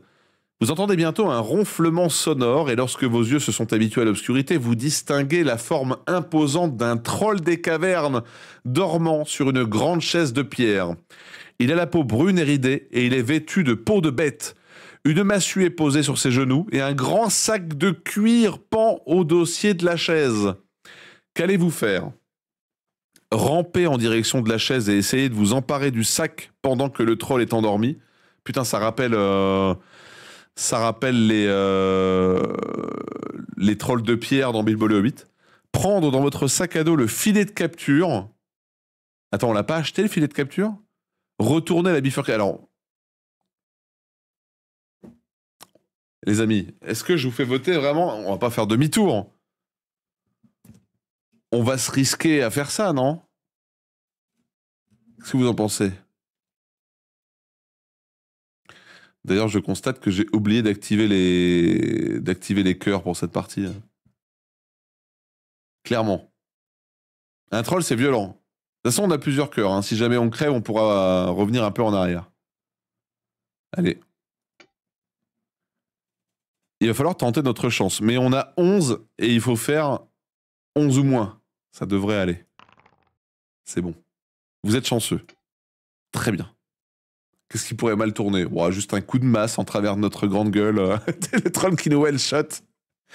Vous vous emparez du sac de cuir accroché au dossier de la chaise de pierre et vous quittez la caverne sur la pointe des pieds. Une fois dehors, vous examinez le contenu du sac et vous y trouvez 5 pièces d'or ainsi qu'une petite cloche de cuivre. Ah, à ne pas présenter à Striker, sinon il va devenir fou. Striker, passion cuivre. Tu n'auras plus besoin de te planquer. Quand ton striker t'aura bouffé le nez. Ok, très bien. Vous vous préparez à partir quand un morceau de canevas attire votre attention. Vous décidez de l'emporter avec vous. Vous rangez le tout dans votre sac à dos et vous revenez à la bifurcation pour prendre en direction du nord. Ok, alors attends, comment c'est présenté dans le... Morceau de canevas, cloche de cuivre, et on a 5 pièces d'or. On peut retraverser la rivière. Le chemin vous amène bientôt au creux d'une vallée. Il continue vers le nord, mais un autre chemin s'éloigne en direction de l'ouest. Si vous voulez poursuivre vers le nord, rendez-vous au 369. Alors, il me semble que c'est là où on est parti vers l'ouest et on est tombé vers le puits où il y avait les espèces de gremlins chelous, là. Que faire ? Nord. Bon, j'ai écrit ouestre, mais c'est... Voilà. Il y a une faute d'orthographe.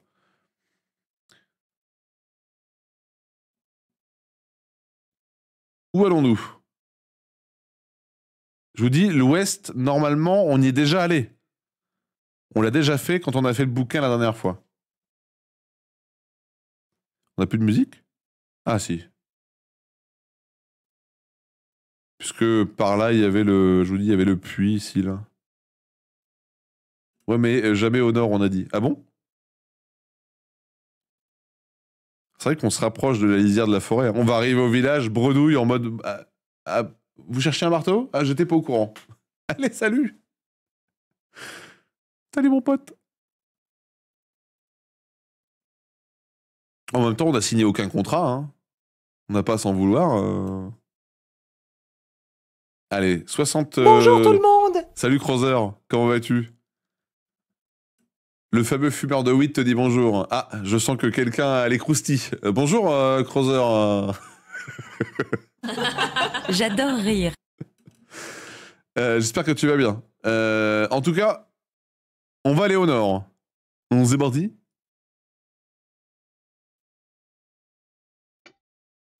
Le fond de la vallée est verdoyant et fort agréable, et vous vous demandez comment il se fait qu'un endroit aussi paisible soit devenu le repère de tant de créatures répugnantes. En marchant le long du chemin, vous apercevez bientôt la silhouette pansue d'un homme au crâne dégarni. Il est vêtu d'une longue robe marron et il se dirige vers vous. Lorsqu'il s'approche, vous reconnaissez en lui un moine. Ok. Qu'allez-vous faire ? Engager la conversation ? Ou juste le croiser en le saluant d'un signe de tête. J'ai pas les croustilles, t'inquiète, ça va, je troll un peu. Moi, ça va alors. Que faire? Lui parler. Ou le saluer et continuer. Hein. Si on lui dit bonjour, ça y est, le mec va nous attaquer direct. On n'en sait rien, peut-être. Ou alors si on le croise, justement, il aurait peut-être fallu lui parler. Il n'y a pas l'option de l'attaquer, non. C'est vrai. Ah bah là, il n'y a plus personne pour l'attaquer, tiens. Bah alors?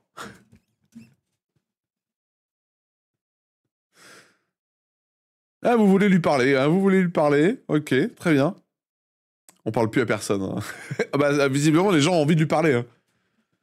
Visiblement, les gens ont envie de faire la causette. L'habit ne fait pas le moine.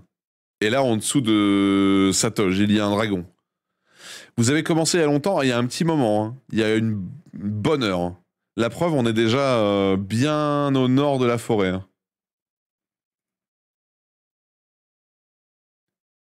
Et du coup, nous allons lui parler.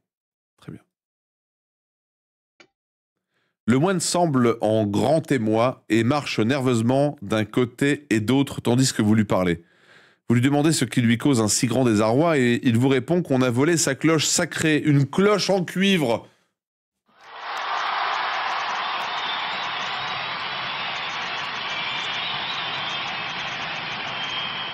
Il serait prêt à donner comme récompense à quiconque la lui rendrait une potion magique de guérison. Eh ben voilà. Eh ben écoutez, monsieur, ça tombe bien. On vient de la trouver par hasard. Eh oui, ramener un brassard. Ah oui, ça a été mal traduit. Vous racontez au moine que vous avez pris une cloche de cuivre à un troll des cavernes et vous la lui montrez. Il se met alors à sauter de joie en criant « Oh mon Dieu, quelle chance, quelle chance !» Puis, il fouille dans une bourse de cuir qu'il porte à la ceinture et en retire une petite fiole de verre. Vous lui donnez la cloche et il vous confie la fiole. Vous pouvez la déboucher et avaler le contenu pour gagner aussitôt 4 points d'endurance en allant dans votre feuille d'aventure. Ou alors la conserver pour plus tard. Bah, en vrai, on peut la boire tout de suite. Hein. On n'est pas full. Donc, en vrai, autant la boire tout de suite. Le moine ensuite vous serre la main et se confond en remerciements. On en a 2. On en boit une. Qu'en pensez-vous? Regardez, on en a 2.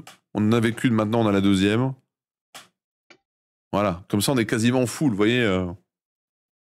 19 sur 20, c'est parfait. Rendez-vous au 390.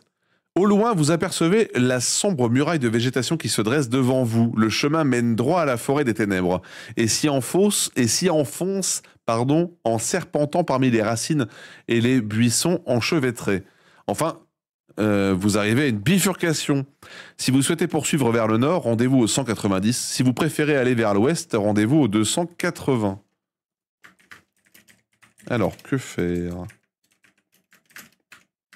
Nord ou ouest? C'est parti.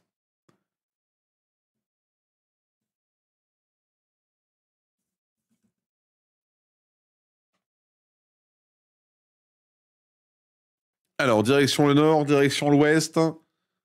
Là, c'est une zone qu'on connaît pas, donc... voilà.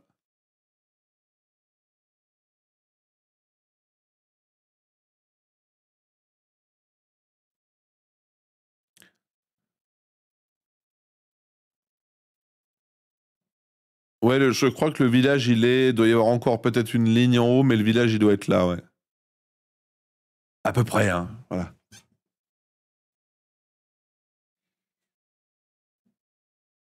Allez, tac, c'est parti pour l'ouest, les amis. Hop. Votre marche vers l'ouest est éprouvante, mais vous ne faites aucune mauvaise rencontre. Vous passez devant 2 sentiers successifs qui mènent vers le sud, mais vous poursuivez votre chemin dans la même direction et vous arrivez enfin à une bifurcation. À nouveau, un sentier part vers le sud et à nouveau, putain, alors les traductions, hein, vous maintenez le cap au nord. Bah, c'est comme ça que ça a été écrit au taquet, pour vraiment, je pense, inciter les joueurs à le refaire en boucle. À la droite du chemin, vous apercevez parmi les arbres un petit édifice de pierre couvert de lierre et de mousse. Si vous souhaitez l'examiner, rendez-vous au 391. Si vous souhaitez poursuivre vers le nord, rendez-vous au 112. Oula. Ah oui, on est là. Ah putain, oui, on a traversé toute la map. J'allais dire, l'édifice me dit quelque chose. Que faire? Examiner l'édifice? Ou poursuivre vers le nord? Juste mettre nord. Hein. Donc poursuivre l'édifice ou aller au nord. On se rapproche de la fin. Hein. On se rapproche de la fin. Et je pense qu'on va être brocouille, comme on dit dans le bouchonnois. Eh oui.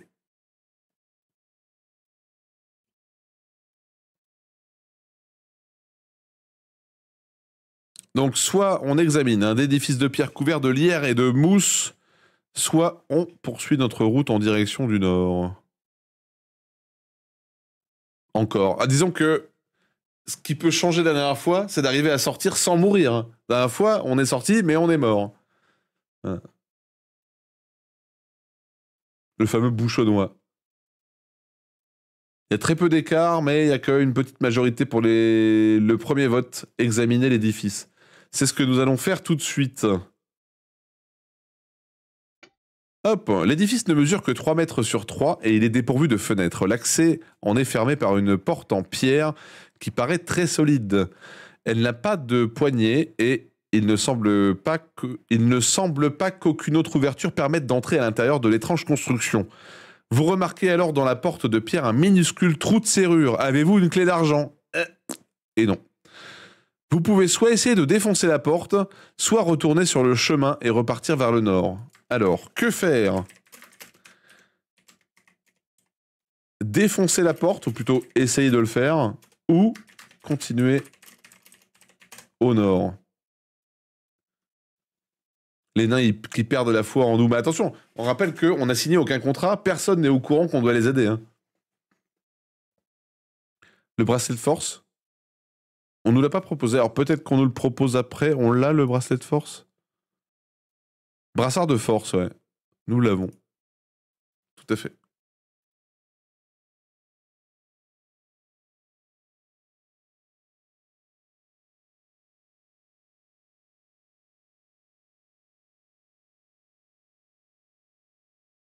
Je pète en haut d'un palmier et je fais une paella. Ah oui, ça c'est Camoulox, n'est-ce pas?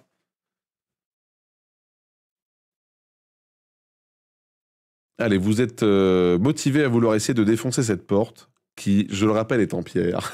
On va se débretter l'épaule, moi je te le dis. Allez, c'est parti. Vous prenez votre élan et vous foncez sur la porte. Test de chance. Qui est réussi. Vous distinguez à l'intérieur un escalier de pierre qui descend en d'obscure profondeur. Impossible cependant d'apercevoir quoi que ce soit au bas des marches. Encore une fois, vu qu'on est engagé, je vous fais pas voter, on va descendre, sinon on va sortir de la map. Vous descendez prudemment l'escalier de pierre en tâtant chaque marche du bout des pieds. Peu à peu, vos yeux s'habituent à l'obscurité et vous commencez à distinguer des formes au bas de l'escalier. Ok. Après avoir descendu la dernière marche, vous vous retrouvez dans une petite pièce carrée, au plafond bas. Une épaisse couche de poussière recouvre le sol et il y a partout des toiles d'araignée. Au milieu de la pièce se trouve un grand coffre de pierre qui mesure environ 2 mètres de long sur 1 de large et qui est fermé par un couvercle de pierre. Une niche a été creusée dans la pierre brute de l'un des murs et vous y trouvez une chandelle. Ok, donc d'où la photo. Et donc il y a cette espèce de coffre qui a l'air d'avoir un espèce de visage gravé dessus. Vous avez le choix entre allumer cette chandelle ou remonter l'escalier. Pareil, dans la même continuité, on assume le fait de rester dans cette pièce. La lueur de la chandelle projette des ombres inquiétantes tout autour de la pièce, dans une clarté jaunâtre. Vous distinguez le visage d'un vieil homme gravé sur le bloc de pierre qui ferme le coffre, puis vous remarquez la jambe d'un squelette qui dépasse de l'ombre à l'autre bout de la pièce. Vous approchez du squelette pour l'examiner. Il est de petite taille et ses mâchoires sont dotées de dents pointues plantées en avant. Ça pourrait être le squelette d'un gobelin ou celui d'un orque. Vous vous approchez ensuite du coffre. Il doit être possible de déplacer le couvercle qui le ferme. Si vous souhaitez essayer, ou si vous préférez ne pas essayer et retourner sur le chemin, pareil, je suis désolé, hein, mais quand on reste dans cette logique, on va pas repartir en arrière. Vous essayez de toutes vos forces de déplacer le bloc de pierre, mais sans parvenir à le faire bouger d'un pouce. Avez-vous de la poudre de lévitation? Non. Vous n'avez plus rien à faire dans cet endroit, et vous décidez donc de remonter l'escalier. Alors attendez, puisqu'on est bientôt à la fin de cette aventure, les amis, je vous propose tous ensemble de revenir en arrière et de faire croire au jeu qu'on a la poudre. Puisqu'on est quasiment à la fin du jeu, donc autant savoir ce qu'il y a dans ce coffre. Vous prenez dans votre sac à dos la fiole de verre qui contient la poudre étincelante. Vous en répandez le contenu sur le bloc de pierre. Celui-ci commence alors à se soulever. Et lorsque vous jetez un coup d'œil à l'intérieur du coffre, vous vous apercevez avec dégoût qu'un cadavre en décomposition y est enfermé. C'est un squelette auquel sont attachés des lambeaux de chair qui se mêlent au haillon dont il est revêtu. Vous avez soulevé le couvercle d'un cercueil où reposent quelques maudites créatures, pas même mortes, car un instant plus tard, vous faites un bond en arrière en voyant le cadavre cligner des yeux et les ouvrir. Vous vous trouvez dans une crypte maléfique où règne un mystérieux suppôt de Satan. Lentement, la créature se redresse dans son cercueil et s'avance vers vous, les bras tendus. Alors nous n'avons pas l'eau bénite. La créature qui s'apprête à vous attaquer avec ses griffes est une goule et on va devoir la combattre. Ok, c'est faisable. C'est Xavier Dupont de Ligonnès. Ok.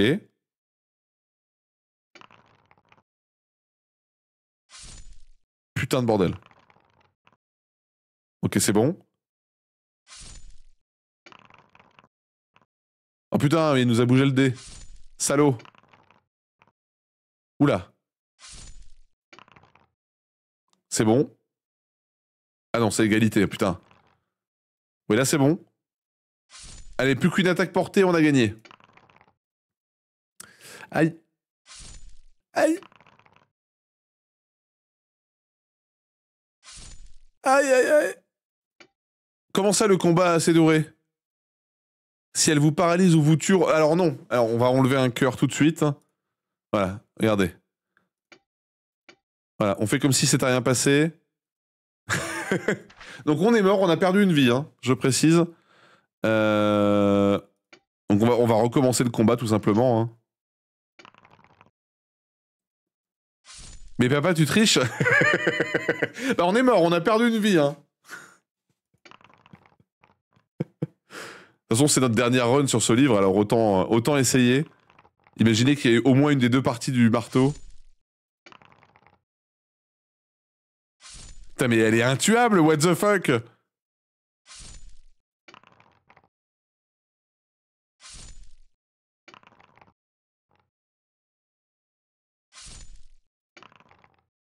C'est bon. Oh bordel. Ok. Vous terrassez la goule. Vous enjambez le cadavre de la goule et vous regardez à l'intérieur du cercueil. Vous y trouvez 25 pièces d'or. Oh, mais vous êtes surtout ravi d'y découvrir un objet qui servait d'oreiller à la goule. Il s'agit d'une tête de marteau en bronze gravée de la lettre G.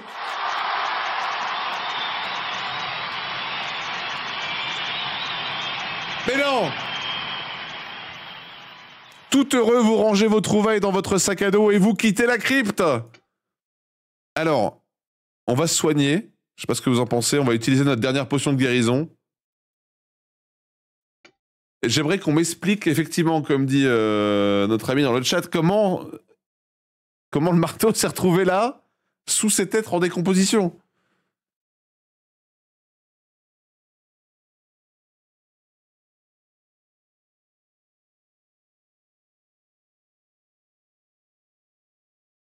Donc si tu as pas la poudre de lévitation, tu finis pas le jeu. Bah c'est un classique des livres dont vous êtes le héros. C'est clairement un classique. Le sentier continue vers le nord à travers une végétation touffue. Bientôt, il oblique brusquement à droite en direction de l'est. Et la végétation devient si dense par endroits qu'il faut vous tailler un chemin à coups d'épée. Votre marche vers l'est est longue et pénible. Enfin, vous arrivez à une bifurcation. Consultant alors la carte de Gromley, vous décidez de reprendre la direction du nord qui mène à Pont-de-Pierre, sans vous occuper du sentier étroit qui continue à l'est. Le chemin mène à une petite clairière sur votre droite, et vous apercevez un entassement de branches, d'herbes et de morceaux d'étoffe C'est sans doute le repère de quelques créatures de grande taille parmi les débris et les vieux os répandus. Ça et là, vous distinguez quelque chose de brillant. Alors, je vous propose un truc, puisque de toute façon, on va s'arrêter dans quelques instants, puisque on l'a fait, ce truc-là, la dernière fois. Si on va voir de plus près, je me permets de spoil pour les gens qui n'étaient pas là à la première run. C'est un dragon. Et le dragon nous one-shot littéralement. Donc, les amis, nous allons aller au nord avec juste la tête du marteau. On n'a pas le manche. Au pire, ils prendront un bout de bois, mais ils cassent les couilles. En marchant le long du chemin, vous entendez soudain craquer une brindille et des voix chuchoter. Vous tirez aussitôt votre épée et vous attendez plutôt inquiet, adossé au tronc d'un grand chêne, 4 hommes et une femme vêtus de tuniques vertes, surgissant alors de derrière les arbres en face de vous. Ils sont lourdement armés. Hein. C'est Gromley qui a mis le marteau dans le coffre. Mais quel enfoiré ce Gromley. Chacun d'eux paraît menaçant et il s'avance vers vous en brandissant des haches et des épées. La jeune femme se détache du groupe et vous déclare que vous avez pénétré sur leur territoire. Vous devez payer en conséquence une taxe qu'elle fixe à 5 objets que vous transportez dans votre sac à dos. Sinon, vous aurez à répondre de votre faute les armes à la main. Si vous souhaitez leur donner ce qu'ils demandent, rendez... Je vous fais voter ? Que faire ? Sachant qu'on est à la fin. Payer. Pas payer. Ils sont 4, hein. On est tout seul. Ils sont armés. Alors, on paye ou on paye pas ? Sachant que si on regarde la carte, on est littéralement quasiment au village de Pont-de-Pierre. Moi, je rêve d'une possibilité. On arrive juste à atteindre le village de Pont-de-Pierre. Ah oui, ils vont nous massacrer. Bien sûr qu'ils vont nous massacrer si vous votez d'eux. Évidemment.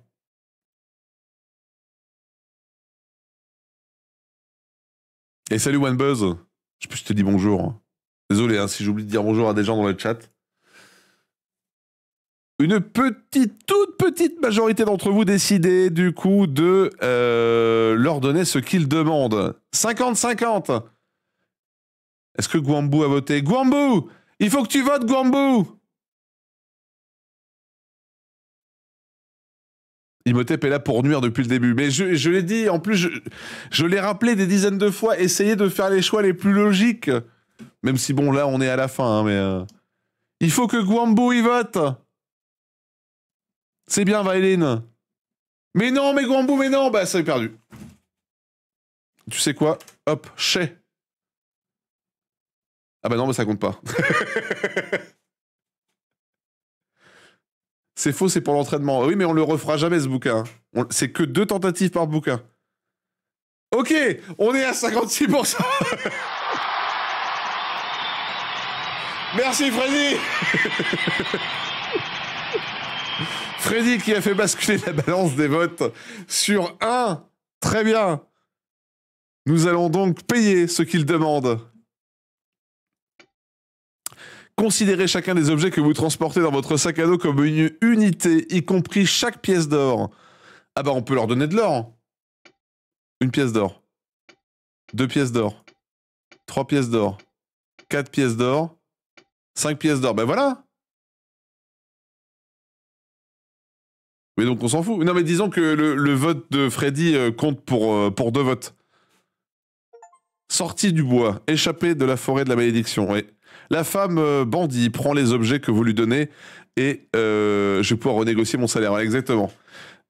Et recule d'un pas pour vous laisser passer. Vous repartez vers le nord et vous remarquez bientôt que le feuillage des arbres s'éclaircit des 2 côtés du chemin. Enfin, le sentier débouche sur un champ cultivé. Vous êtes sorti de la forêt des ténèbres. 5 pièces d'or, c'est rien dans la mesure où on en a encore 25, hein. C'est un semi-GG, je pense, on n'est pas mort. Le chemin mène à travers champs jusqu'à un pont de pierre qui enjambe une rivière d'eau limpide.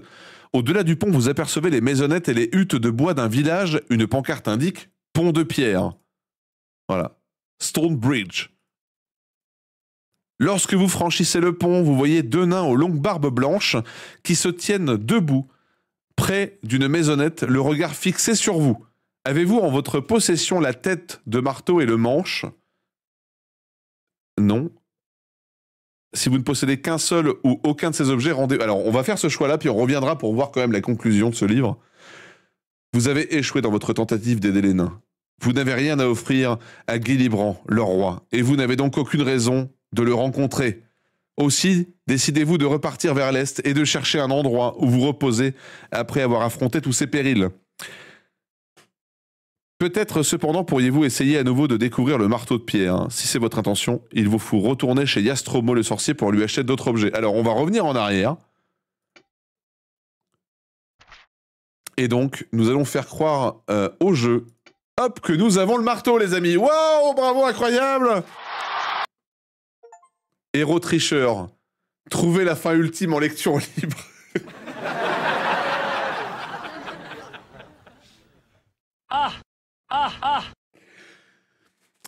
Putain, le jeu nous a troll. Griède. Vous vous approchez des vieux nains et vous leur demandez de vous conduire auprès de Guilibrand. Ils vous dévisagent d'un air soupçonneux, mais finissent par accepter en faisant quelques réflexions sur vos cicatrices et vos vêtements déchirés. Oh, c'est la forêt des ténèbres qui vous a mis dans cet état, je suppose, n'est-ce pas? Dit l'un des nains en montrant de sa longue pipe d'argile divers estafilades sillonnant votre corps. Il y a des gens qui n'appartiennent... Oui, il y a des gens qui n'apprennent jamais rien. Hein. Ces aventuriers sont tous les mêmes et je me demande bien après quoi ils courent. Vous traversez le village à la suite de vos deux guides et vous remarquez que de nombreux nains vous observent avec attention. À mesure que vous avancez, les villageois commencent à vous emboîter le pas et vous vous retrouvez bientôt à la tête d'une véritable procession. Vous entendez chuchoter et murmurer dans la foule et les visages expriment de la curiosité. Bientôt, vous arrivez au pied d'un escalier de pierre qui mène à un édifice, également en pierre. À l'extérieur de cette construction, un petit homme vieux, à la longue barbe et assis sur un trône de bois ouvragé. Il est coiffé d'une couronne et se tient la tête entre les mains, l'air désespéré. Vous montez alors les marches 4 à 4 en prenant dans votre sac à dos la tête et le manche du marteau que nous avons trouvé légitimement sans à aucun moment tricher. Cette anecdote est-elle vraie ou fausse? Eh bien, cette anecdote, elle est fausse. Vous montez alors les marches 4 à 4 en prenant dans votre sac à dos la tête et le manche du marteau. En les voyant, les yeux du vieux nain s'illuminent et il se lève d'un bond. « Mon marteau! Mon marteau !» s'écrie-t-il en vous arrachant des mains les deux objets. « Nous sommes sauvés! Ô mon peuple! Nous voici prêts à livrer bataille aux trolls !» Aussitôt, la foule tout entière explose en un tonnerre d'acclamations, brandissant ardemment hache et épée. Vous racontez ensuite à Guilibrand le sort tragique de Gromley. Et vous lui expliquez pourquoi vous avez décidé de poursuivre sa quête. Oh, c'est pour la thune, hein, essentiellement. Vous lui parlez également de tous les monstres que vous avez rencontrés en chemin. Guilibrand vous écoute et fronce les sourcils lorsque vous lui annoncez la mort de Gromley, son fidèle sujet. Il est également très mécontent lorsque vous lui dites que vous avez triché pour trouver une des parties du marteau et la deuxième. Puis, quand enfin vous avez terminé votre récit, le vieux nain ouvre un tiroir au pied de son trône et en retire une petite boîte en argent ainsi qu'un casque ailé en or qu'il vous tend. Le casque vaut des centaines de pièces d'or et vous vous en coiffez fièrement sous les applaudissements de la foule. Vous ouvrez ensuite la boîte en argent, elle contient des dizaines de pierres précieuses et de bijoux que vous rangez dans votre sac à dos. Vous saluez alors d'un signe de main les nains de Pont-de-Pierre qui ont retrouvé le bonheur grâce à vous. Votre quête est désormais terminée et vous êtes plus riche que vous n'auriez pu l'imaginer dans vos rêves les plus fous.